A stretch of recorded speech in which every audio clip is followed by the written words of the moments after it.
ये आतंकवादी नए नए तरीके सोच रहे हैं। ये ऐसी चीजें सोच रहे हैं जिसके बारे में शायद हम कल्पना भी नहीं कर सकते। ये हथियारों से भी खून बहाना चाहते हैं, जहर देकर भी लोगों को मारना चाहते हैं, ये बायोलॉजिकल वेपन्स भी डेवलप कर रहे हैं और भी न जाने कौन कौन से ऐसे तरीकों के बारे में इनकी प्लानिंग चल रही होगी जो हम सोच भी नहीं सकते। जैसा कि एक जमाने में ओसामा बिन लादेन ने किया था। और आप सोचिए, ओसामा बिन लादेन भी एक बहुत पढ़ा लिखा आतंकवादी था और अब वैसे ही पढ़े लिखे आतंकवादी हमारे देश में पैदा हो रहे हैं जिन्हें पहचानना बहुत मुश्किल है। इसलिए आप सबसे कुछ कहना चाहता हूं। भारत पिछले कई दशकों से आतंकवाद के खिलाफ एक जंग लड़ रहा है। पहले ये आतंकवादी सीमा पार से आते थे, लेकिन ये नए किस्म के आतंकवादी अब हमारे ही बीच में रहते हैं। कोई डॉक्टर बनकर रहता है, कोई इंजीनियर बनकर रहता है, कोई प्रोफेसर बनकर रहता है, कोई किसी और पेशे में रहता है, कोई बुद्धिजीवी बनकर रहता है। सोचिए, ये लोग हमारा खाना खाते हैं, हमारा पानी पीते हैं, हमारा पासपोर्ट इस्तेमाल करते हैं,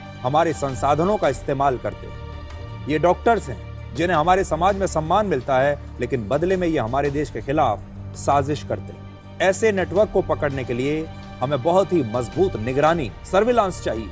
ज्यादा से ज्यादा सीसीटीवी कैमरे चाहिए।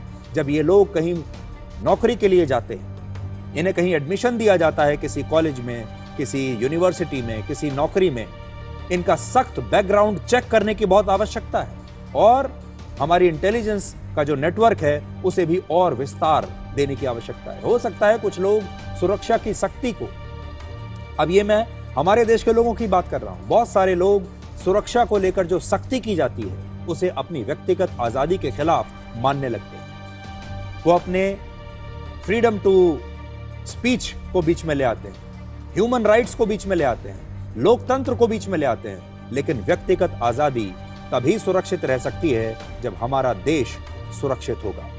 इसलिए आज आपसे मैं ये कहना चाहता हूं कि आप आजादी की बात तभी कर पाएंगे जब आपकी आजादी सुरक्षित रहेगी। ह्यूमन राइट्स की बात तब कर पाएंगे, फ्रीडम ऑफ स्पीच की बात तब कर पाएंगे, धर्मनिरपेक्षता की बात तब कर पाएंगे जब आप खुद जिंदा रहेंगे, जब आपका देश जिंदा रहेगा। ये बाकी बातें बाद में हैं।